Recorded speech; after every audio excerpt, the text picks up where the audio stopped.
Mon nom est Simon Tanguay, je suis urologue au Centre de santé universitaire de McGill à Montréal.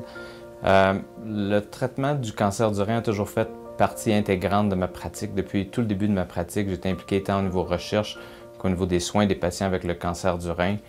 Et puis récemment, dans les dernières années, je suis activement impliqué dans un groupe de recherche canadienne sur le cancer du rein dans lequel un grand nombre de cliniciens, de chercheurs et puis aussi de patients on se rejoint et on travaille tous ensemble afin d'améliorer les soins et puis l'enseignement qu'on peut faire à nos patients atteints du cancer du rein.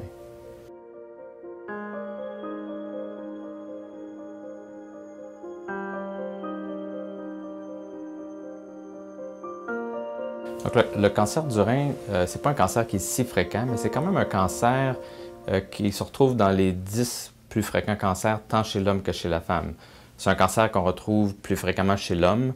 C'est un cancer qu'on va retrouver dans tous les groupes d'âge, mais souvent beaucoup plus fréquent à partir de l'âge de 50 ans. C'est aussi un cancer qui est intéressant dans le sens qu'on voit depuis plusieurs années que l'incidence, le nombre de nouveaux cancers du rein augmente de façon continuelle année après année depuis plus que 10 ans déjà.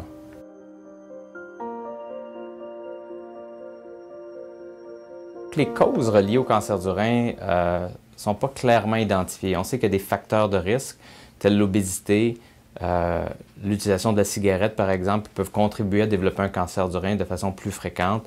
Probablement des facteurs dans notre environnement aussi qui contribuent à ça.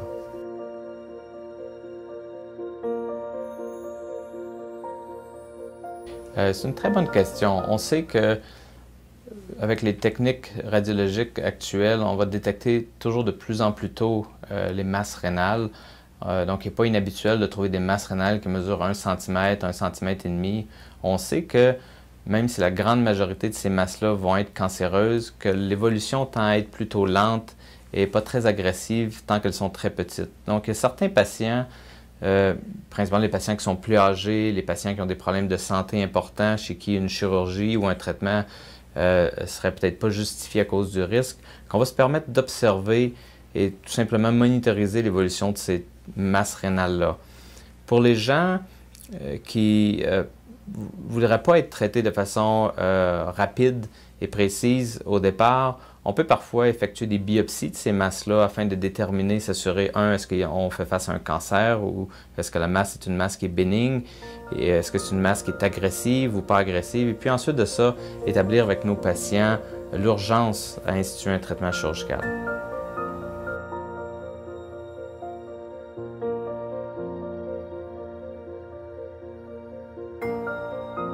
Il y a deux approches qu'on peut faire. L'approche, je vous dirais, standard, qui était d'enlever le rein au complet, qui est ce qu'on appelle une néphrectomie radicale, ou on peut faire parfois ce qu'on appelle une néphrectomie partielle. Donc, selon la taille de la tumeur, la localisation de la tumeur à l'intérieur du rein, on peut parfois se permettre d'enlever seulement la tumeur avec une partie, une mince couche, si vous voulez, du rein normal au pourtour de cette tumeur-là.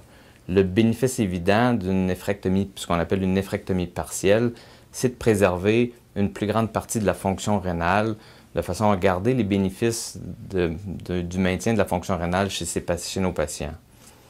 La chirurgie, tant qu'à elle, tant la chirurgie de néphrectomie radicale ou de néphrectomie partielle peut être effectuée de deux façons. C'est-à-dire qu'on peut la faire de façon conventionnelle par une incision où on va enlever le rein ou une partie du rein, ou on peut le faire aussi par voie laparoscopique ou robotique, qui sont des chirurgies minimalement invasives qui vont permettre de faire la même procédure avec une technique un peu différente.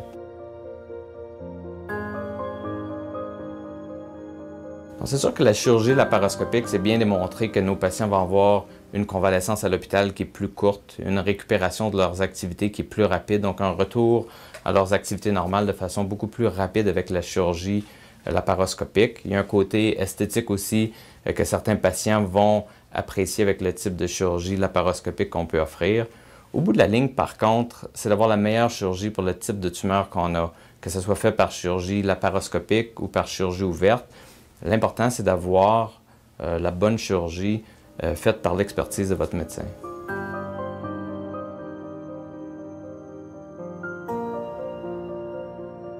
Je pense que le principe d'obtenir une deuxième opinion, c'est toujours un principe qui est sain. Il y a beaucoup de patients qui vont trouver réconfort en attendant une deuxième équipe médicale leur donner le même avis une deuxième fois. Je pense que ça les rassure dans le traitement qu'ils vont entreprendre. Je pense qu'il est clair que les patients qui ont des tumeurs avec un envahissement plus complexe, les patients qui ont des tumeurs plus rares, ces gens-là, je pense, ont avantage à s'assurer toujours d'obtenir une deuxième opinion quand on fait face à des traitements qui sont peut-être moins standardisés dans leur cas. Pour les autres patients, je pense que souvent, ça va les aider à prendre confort dans ce qui leur a été suggéré par leur médecin traitant. Je pense que la grande majorité des médecins et des médecins spécialistes ne s'offusquent pas ce qu'on demande une deuxième opinion. Au contraire, je pense qu'on veut s'assurer que nos patients obtiennent la meilleure deuxième opinion possible.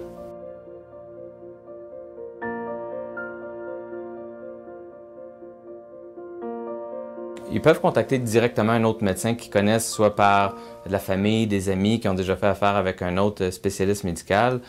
Personnellement, souvent mes patients vont m'en parler, qui aimeraient avoir une deuxième opinion. Et puis moi, dans le fond, je vais leur trouver le médecin qui, je pense, a l'expertise pour le type de tumeur auquel ils font face, afin d'avoir la meilleure deuxième opinion pour eux. Je pense que c'est probablement une des deux façons d'obtenir une deuxième opinion.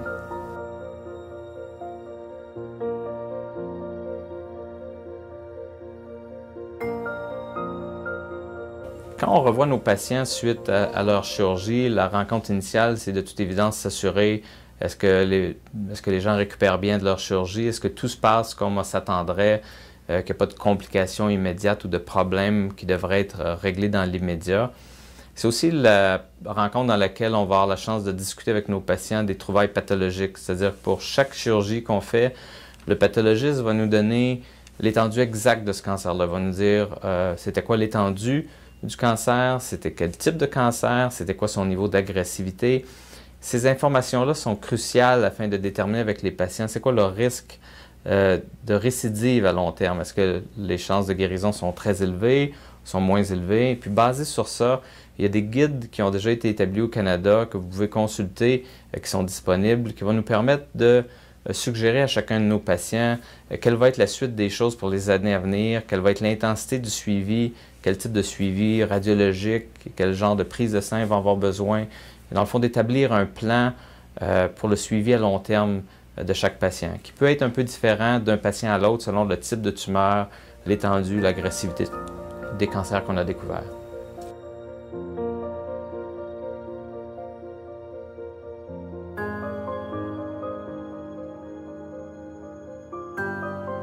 Donc, le cancer du rein, pour l'instant, il n'y a pas de traitement suggéré de façon routinière suite à la chirurgie. Donc, la radiothérapie n'a pas de rôle ou très rarement un rôle à jouer après une chirurgie.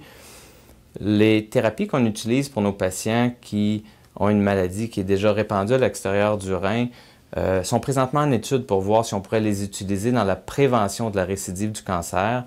Mais à ce jour, il n'y a pas d'étude qui a démontré un bénéfice encore. Donc, la grande majorité de nos patients, à moins qu'ils font partie d'une étude clinique, ne recevront pas de traitement suite à leur néphrectomie ou leur néphrectomie partielle, mais vont tout simplement avoir un suivi très attentif.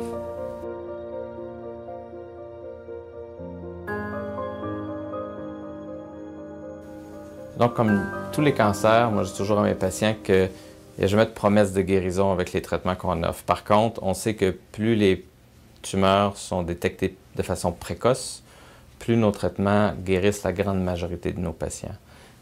Tous les patients vont avoir besoin d'un suivi à long terme, étant donné qu'il y a toujours un risque que la tumeur revienne. Mais c'est ça, plus on les prend tôt, plus le taux de guérison est grand.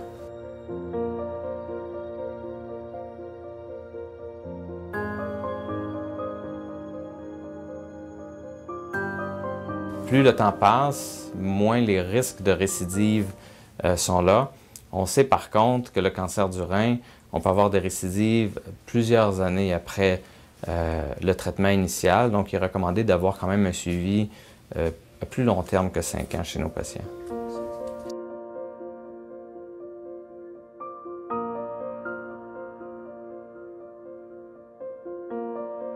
Mais je pense que probablement au départ, c'est dans la discussion que vous allez avoir avec l'équipe traitante. Il est probable que chaque hôpital ou chaque médecin avec qui vous faites affaire a probablement développé des documents à l'interne qui peuvent vous remettre pour vous renseigner sur le cancer du rein.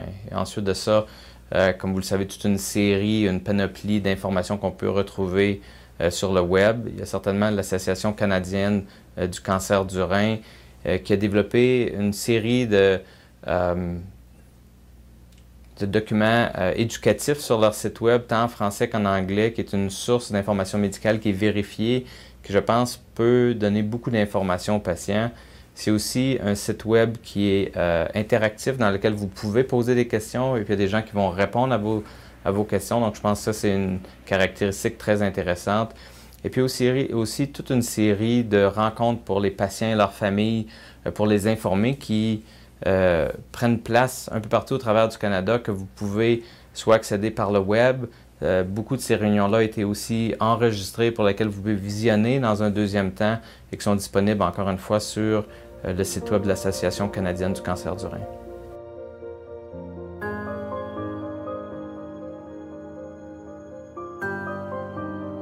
La première des choses, c'est de ne pas paniquer. Je pense qu'il faut prendre chaque étape une à la fois.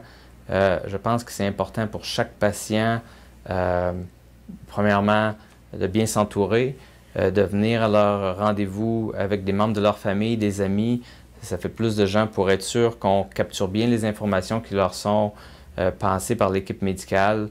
Je pense qu'il est aussi crucial pour chaque patient, chaque famille, de s'impliquer dans les soins, de s'informer, de lire, de bien comprendre la maladie à laquelle on fait face. Je pense que chaque personne qui est bien informée va mieux comprendre ce qui se passe par la suite, pourquoi ça arrive. Et je pense que ça facilite beaucoup la compréhension de ce qui s'en vient devant nous. C'est probablement un des conseils les plus importants, c'est de bien s'informer et puis de rester en charge de ses soins médicaux.